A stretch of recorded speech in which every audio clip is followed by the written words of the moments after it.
Dad, you can't stay here. Michael and I are planning a romantic weekend. Those words hit me like a sledgehammer to the gut. I'm Bob Henderson, 68 years old, and I was standing in my own driveway looking at my son Michael and his wife Sarah lounging on my ranch porch like they owned the place. The same ranch I'd spent 15 years building with money from my oil contracting business. I'd driven 3 hours from Houston expecting a quiet weekend at my East Texas property near Tyler, a chance to fish the pond, maybe work on my '67 Mustang in the barn. Instead, I found my 32-year-old son treating me like some unwelcome stranger. "Michael, this is my ranch," I said, trying to keep my voice steady. The weekend bag felt heavy in my hands. "I don't care," Sarah snapped, wrapping her bathrobe tighter. "We were here first and we're not leaving." Michael mumbled something, but Sarah waved him off. The kid looked embarrassed, but he wasn't backing me up either. That really chapped my hide.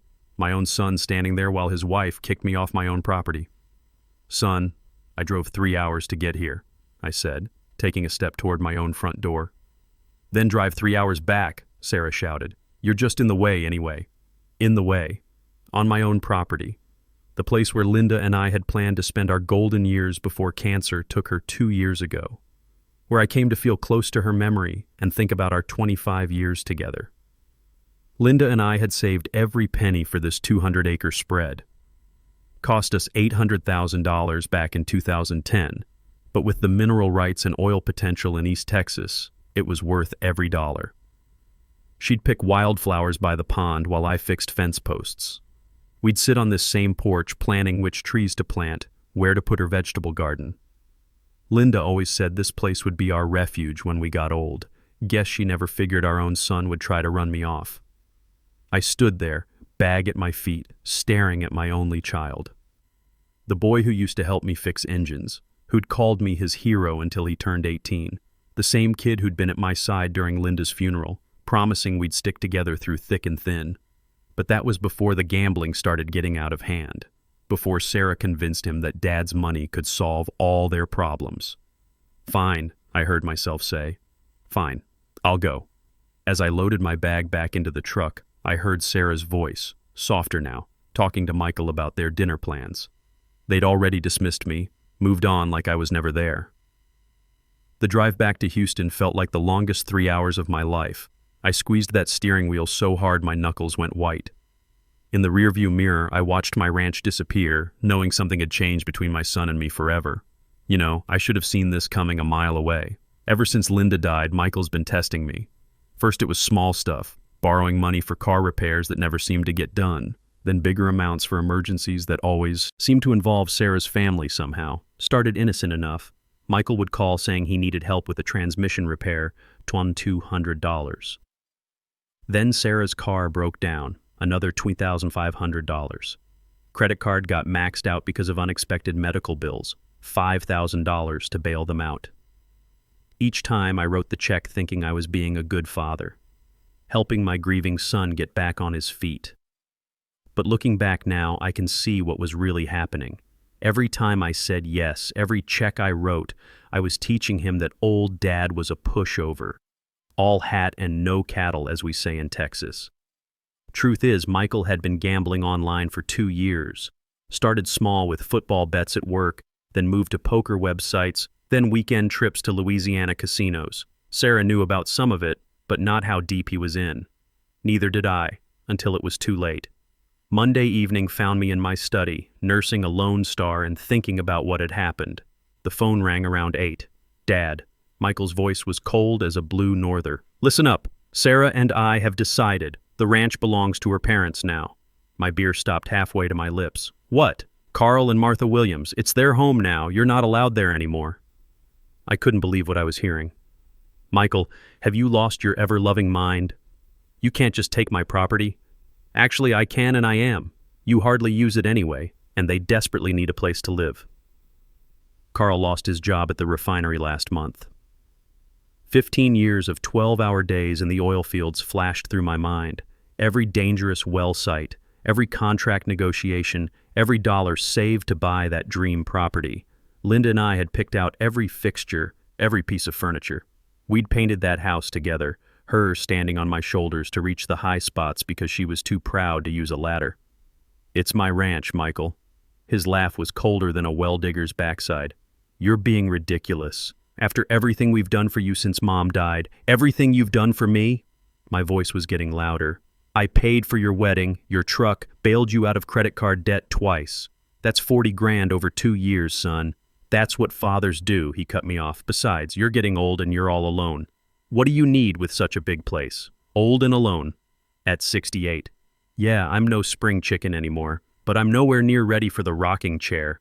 That phrase really got under my skin, but instead of yelling, I felt something get hard as a rock inside my chest. Those are Sarah's parents, Michael, complete strangers to me. They're family now. Unlike you, they'll actually appreciate what they're getting.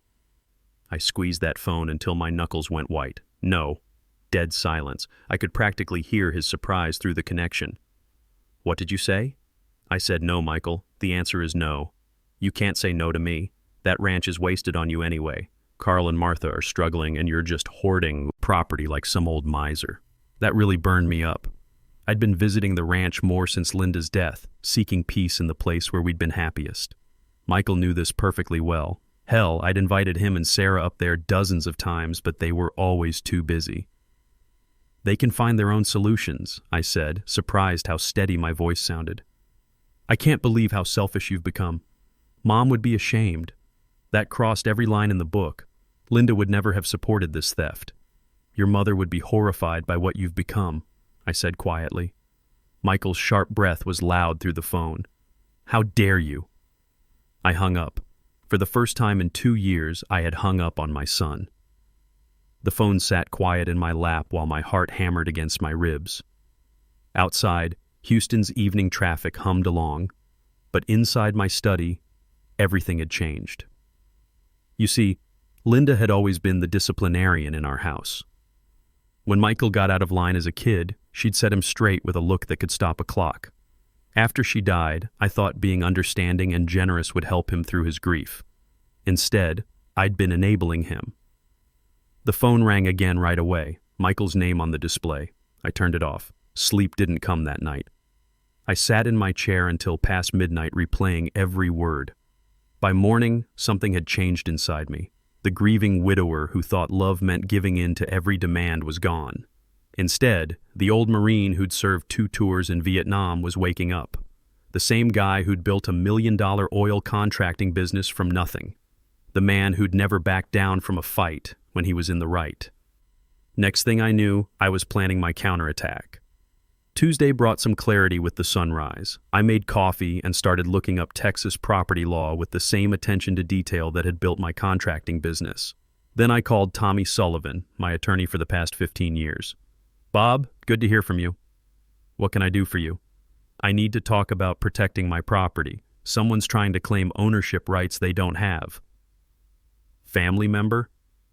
That hit me like a gut punch. Yeah, that makes things complicated. What are my options? Several.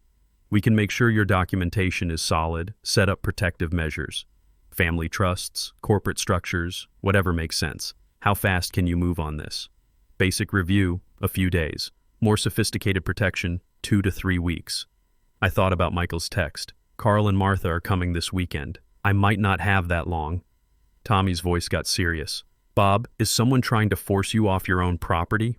When I told him yes, his whole attitude changed. Then we start right now, so there I was, knowing I had to get serious about this.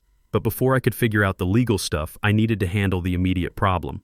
That's where my neighbor Jake Morrison came into the picture. Jake showed up at my door Wednesday morning around 8:30. He's a 54-year-old former Marine who runs a cybersecurity consulting firm. We'd served in different wars, him in Desert Storm with the 1st Marine Division, me in Vietnam with the 3rd Marines. But jarheads stick together. Bob, you look like hell. What's eating at you? I told him the whole story over coffee. Jake listened without saying a word, but his face kept getting harder with each detail. So your boy thinks he can just steal your ranch? Jake's voice had that edge you don't want pointed at you. And his wife's calling the shots? Pretty much. Her parents are supposed to show up this weekend to move in permanently. Jake leaned back, studying me. You know, I helped a buddy in Dallas deal with something similar.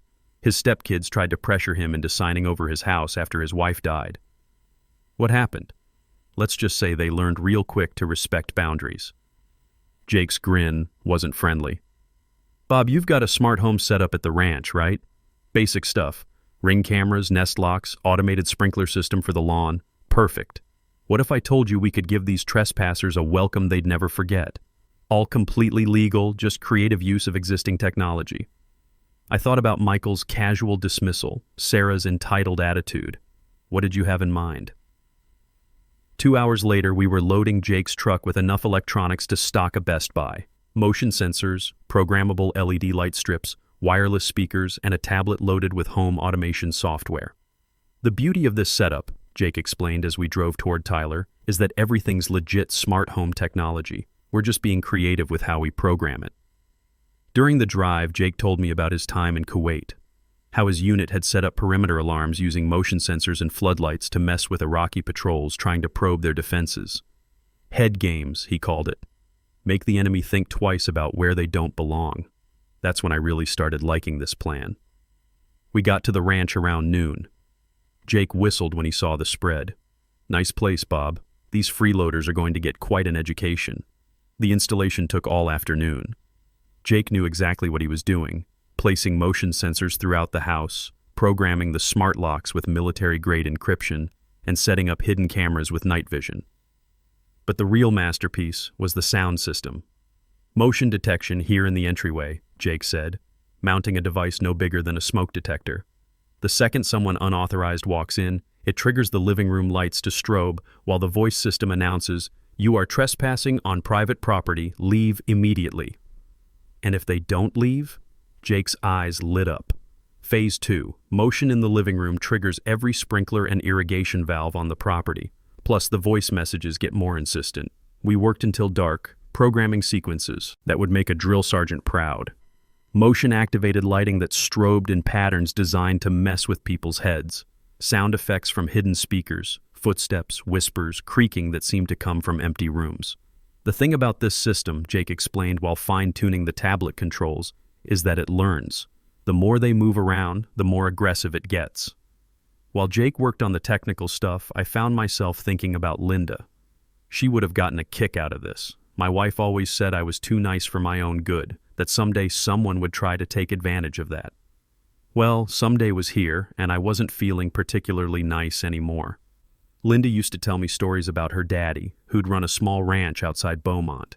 When neighbors' cattle kept breaking through his fence and eating his hay, he didn't just complain. He electrified that fence good and proper. Sometimes you have to teach people to respect boundaries, she'd say, with that little smile of hers.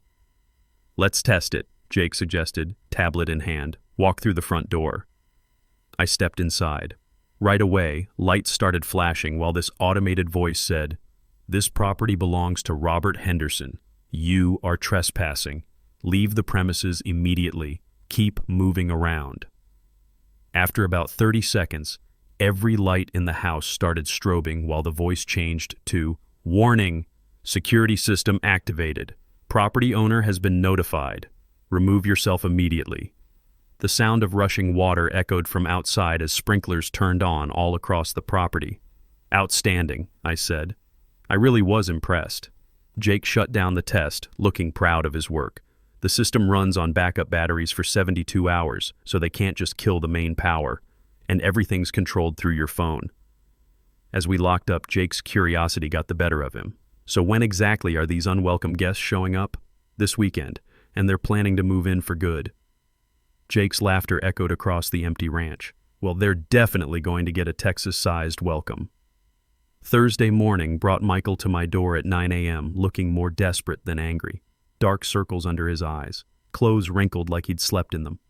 "Dad, we need to talk about this ranch situation. There's nothing to talk about. My answer's still no. Look, I'm going to level with you." He ran his hands through his hair. "I'm in deep with some people in Dallas, gambling debts. If I don't come up with 50 grand by next month, things are going to get real ugly." So there it was, the real reason behind trying to steal my property. "Michael, that's not my problem. It could solve both our problems. Carl and Martha would pay you rent, not much, but steady money." "Rent? On my own property that I already own?" "Dad, please, these aren't people you mess around with."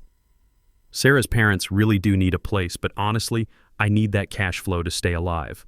For a second, I almost felt sorry for him. Almost. Son, if you're in real trouble, we can figure something out. But not like this. Not by stealing my ranch. Michael's phone buzzed. He looked at it and his face went pale. I have to go. But Dad, Carl, and Martha are still coming Saturday. Please don't make this harder than it has to be. After Michael left, I sat on my porch thinking about the boy I'd raised versus the man trying to steal my ranch. Somewhere along the way, Michael had learned to see me as a walking ATM instead of his father. Friday evening, I drove up to the ranch one last time as the pushover dad they expected. I parked my truck and walked through the house, checking Jake's installations. Everything was ready, motion sensors armed, sound systems loaded, sprinkler controls programmed, smart locks set to maximum security. The tablet showing system status glowed green across the board. I thought about Linda, about the dreams we'd had for this place, about Michael's transformation from loving son to someone who'd threatened me on my own property, about the 15 years of back-breaking work it had taken to afford this slice of East Texas. Tomorrow would bring a very different Bob Henderson to the ranch. One Michael had never met before. Saturday afternoon, I set myself up in a Houston hotel room with my laptop connected to the ranch's security system. Multiple camera feeds showed the peaceful property. Cattle grazing, sprinklers watering Linda's garden, birds moving between the oak trees. At 3:15, Michael's truck appeared on the approach road camera, right on schedule. Behind him, a U-Haul truck followed with temporary plates. They weren't just visiting, they were moving in permanently. The vehicles pulled into my driveway with the confidence of people who thought they owned every blade of grass. Michael climbed out first, then Sarah, followed by an older couple I'd never seen before. Carl and Martha Williams, I figured. They unloaded boxes and furniture like they were coming home. Not borrowing, not visiting, but claiming permanent ownership of my ranch. Through the audio system, I heard Sarah giving orders about which bedroom her parents should take. Michael nodded along, occasionally looking at the house like he was already planning changes. They walked up to my front door as a group, 4 people absolutely sure they had the right to my property. Michael used the key I'd given him years ago, back when I trusted him with my property. The lock clicked, the door swung open, and my son led these strangers across the threshold like he owned the place. "Make yourselves completely at home," Sarah announced loud enough for the hidden microphones to pick up. "This place is yours now." Martha's delighted gasp was clear through the speakers. "Oh, it's even more beautiful inside, Sarah. Your father-in-law won't even know we're here." My finger hovered over the smartphone screen. They were inside my house, claiming ownership, acting like I didn't matter. Time for their education to begin. I pressed execute. The change was immediate and spectacular. Every light in the house started strobing in rapid patterns, red, blue, white, turning the peaceful rooms into complete chaos. The automated voice boomed from hidden speakers throughout the ranch. "Attention, unauthorized intrusion detected. You are not the owners of this property. Leave immediately." Through the cameras, I watched Michael freeze in the hallway, his confident look shattering into confusion. Sarah screamed as the lights kept flashing. Carl and Martha stumbled into each other, completely lost. Then the sprinklers kicked in. Every irrigation valve on the 200-acre property opened at once. Water shot up from sprinkler heads across the yard, creating a thunderous noise you could hear through the walls. The automatic voice kept going. "This property belongs to Robert Henderson. You are trespassing. Get out immediately." "What the hell is happening?" Carl shouted, trying to talk over the chaos. "I don't know," Michael yelled back, running toward what he thought was the electrical panel. "Where's the breaker box?" But Jake's backup systems were working perfectly. Even if they found the main power, the batteries would keep everything running for 3 days straight. Sarah appeared in the living room camera, her face twisted with panic as the strobing lights continued. "This place is cursed. We have to get out of here. The door won't open," Martha cried from the entryway, yanking at the handle. Jake had programmed a 30-second delay, not long enough to actually trap them, but enough to create real panic. The smart locks would release, but they didn't know that. Through my laptop screen, I watched 4 people who had confidently invaded my property, now reduced to terrified, confused victims of technology they couldn't understand. Michael, who had brushed me off as weak, stumbled through strobing lights while invisible speakers whispered all around him. "Warning! Security protocols activated," the system announced again. "Property owner has been notified. Remove yourself immediately." For exactly 6 hours, the automated sequence ran its course. Every system worked together: lights, water, sound, voice warnings. I watched them try to sleep in their truck, try to call the sheriff, try to figure out what had happened to them. The sprinklers alone probably cost them any chance of getting comfortable. 200 acres of irrigation systems running full blast sounds like a freight train when you're trying to rest. At dawn, the door locks disengaged and all systems returned to normal. Through the cameras, I watched them load their stuff with shaking hands and drive away in complete defeat. My phone rang at 7:30 a.m. "What did you do, you sick old man?" Michael's voice cracked with exhaustion and anger. "Michael, what are you talking about? I was in Houston all night. Don't play dumb with me." The house went completely crazy, lights flashing everywhere, water shooting up all over the place, voices yelling at us to leave. "That sounds terrifying. Did you call someone?" "We called the sheriff. He came out at 6 a.m., found everything normal, said it was probably just a technical malfunction." Perfect. Smart home technology was completely legal and impossible to prove otherwise. Well, that's a relief. At least you know there wasn't any real danger. Real danger? We didn't sleep for 8 hours. Martha collapsed twice. Carl won't stop shaking. "I'm sorry you had such a scary experience. These electronic systems can be unpredictable. This wasn't some random malfunction and you know it." "Michael, how could I possibly control systems at the ranch from Houston? You know I can barely work my phone." The silence stretched for 10 seconds. "I know this was you somehow.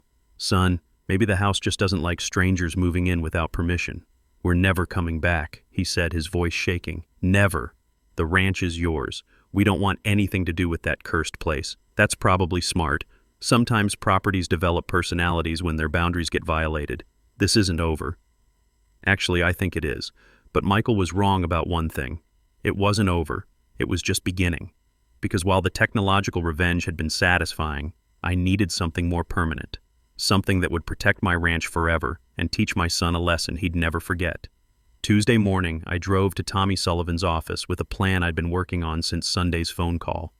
"Bob, you look like a man with a mission. I need to make some permanent arrangements for the ranch. Property protection that can't be challenged or manipulated by anyone." "What did you have in mind?" "Transfer ownership to the Veterans Housing Foundation. They provide transitional housing for homeless veterans getting back on their feet." Tommy raised his eyebrows. "That's a major charitable donation." "What about your son?" "My son just spent the weekend trying to steal the property for strangers. He's given up any claim to it. The transfer would be permanent and can't be reversed." "Perfect. I want a lifetime usage clause for myself, but after that, it belongs to veterans who actually earned it." "I can have the paperwork ready by Thursday." Thursday afternoon brought Michael to my door looking more desperate than I'd ever seen him. His gambling debts must have been getting worse. "Dad, we need to talk about the ranch." "Nothing to discuss. You made your choice Sunday." "Look, forget about Carl and Martha. This is bigger than that. I owe some serious people 55 grand now. The interest keeps piling up." So the debt had grown by 5 grand in just a few days. That told me everything about how deep he was in. "Not my problem, son. It could solve both our problems. Sell me the ranch for $1. I'll take out a mortgage, pay off the debts. Everybody wins." "Yeah, right." He wanted me to give him my property so he could mortgage it to pay gambling debts. "Michael, even if I wanted to help you, which I don't after Sunday, I can't." "What do you mean you can't?" "I don't own the ranch anymore." His face went white. "What?" "Transferred ownership to the Veterans Housing Foundation Tuesday. It's gone, son. Permanently." Michael's knees buckled. He grabbed my door frame to keep from falling down. "You can't. That's impossible. You can't just give away our future." "Your future? You tried to steal my property. There is no our future anymore. Those people I owe, they're not going to understand this. They're going to think I'm lying to them. Then you better find another solution, because that ranch belongs to homeless veterans now." Michael's desperation turned into pure rage. "You destroyed everything. Sarah's going to leave me. Her parents think I'm a complete failure. Those men in Dallas are going to—" "Should have thought about that before you tried to steal from your old man."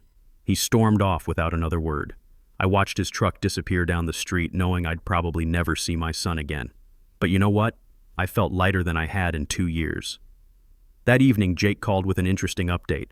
"Bob, Thought you might want to know. Michael showed up at the ranch today with a locksmith, tried to change the locks. How'd that work out for him? About as well as you'd expect. The locksmith took one look at the integrated security system and said it was way beyond what he could handle. Military-grade encryption isn't something you replace at the local hardware store. I couldn't help but smile, thinking about Michael's frustration. There's more, Jake continued. The Veterans Housing Foundation called me today. They want to hire me to upgrade the ranch's security system before their first residents move in next month. Perfect. You keeping everything we installed? Every motion sensor, every camera, every piece of it. But now it'll protect veterans instead of fighting off family thieves. Yeah, I could see the irony. The same technology we'd used to drive out trespassers would now protect men and women who'd served their country. 6 months later, I was sitting on the ranch porch watching the sunset when a young Marine named Danny walked up from the fishing pond. He'd lost his left leg in Afghanistan and was learning to adjust to civilian life. Mr. Henderson, thank you again for letting us stay here. This place saved my life. Thank you for your service, son. This ranch needed people who understand sacrifice. Danny had been one of the first residents. When he arrived, he'd been angry, drinking too much, couldn't hold a job. 3 months of peace and quiet by the pond, plus counseling from other veterans, had turned him around completely. Now he was enrolled at Tyler Junior College and working part-time at a local auto shop. As Danny headed back to the house, I thought about Michael. I'd heard through mutual friends that Sarah had left him, her parents had moved back to Oklahoma, and he was working construction jobs to pay off his debts slowly but surely. Word was he'd joined Gamblers Anonymous and was actually sticking with it. Maybe hitting rock bottom had taught him something about consequences. Maybe not. Either way, it wasn't my problem anymore. The Veterans Housing Foundation had done amazing things with the property. They'd added a workshop where residents could learn welding and electrical work. The barn where I used to work on my Mustang was now a counseling center. Linda's garden had been expanded into a therapeutic space where veterans could work through their issues while growing vegetables. They'd put a plaque by the front door. Henderson Ranch, honoring service, building futures. It felt right.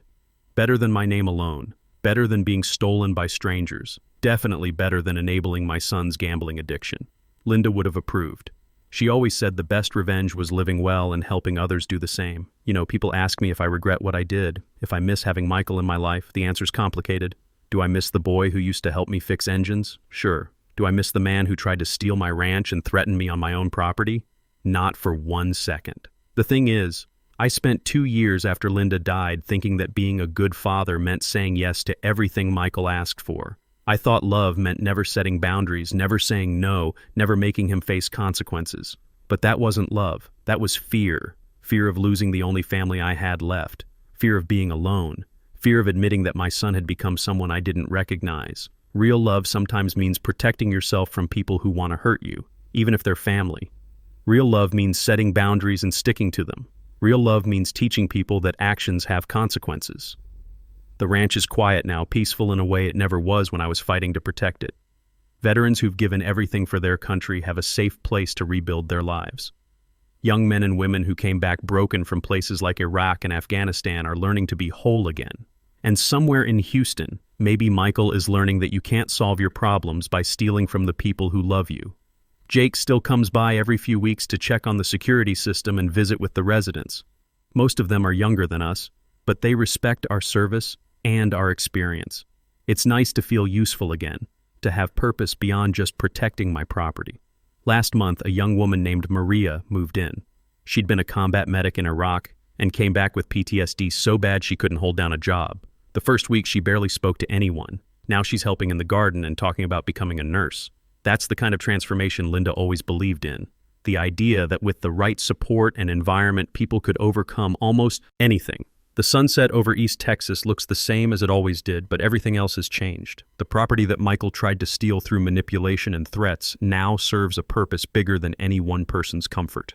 Veterans who've seen the worst of humanity get a chance to remember the best. Young people who came home broken get tools to rebuild themselves. And an old oil contractor gets to see his life's work do some real good in the world. As for Michael, well, maybe someday he'll understand that the ranch was never really about the property itself. It was about respect, about earning what you get instead of trying to take it, about understanding that family doesn't mean unlimited access to someone else's hard work. Maybe he'll get clean, stay sober, rebuild his life the right way. Maybe he'll even apologize someday.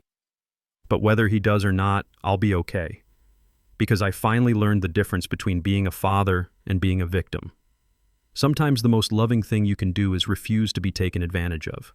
The ranch is quiet tonight, full of people who've earned their place here through service and sacrifice. The same technology that once drove away thieves now protects heroes. And Linda's memory lives on in a place that helps heal the wounded and gives hope to the hopeless. That's a legacy I can live with. The porch light came on automatically as the sun disappeared behind the oak trees. Motion sensors programmed by Jake to provide gentle illumination instead of chaotic strobing. Technology used for comfort instead of warfare. Tomorrow would bring new challenges for the residents, new opportunities for growth and healing. For me, it would bring another day of peace in a place where boundaries were respected and service was honored. I finished my beer and headed inside, grateful for the quiet and the knowledge that some battles, once won, stay won forever. Sometimes the best revenge really is living well and helping others do the same.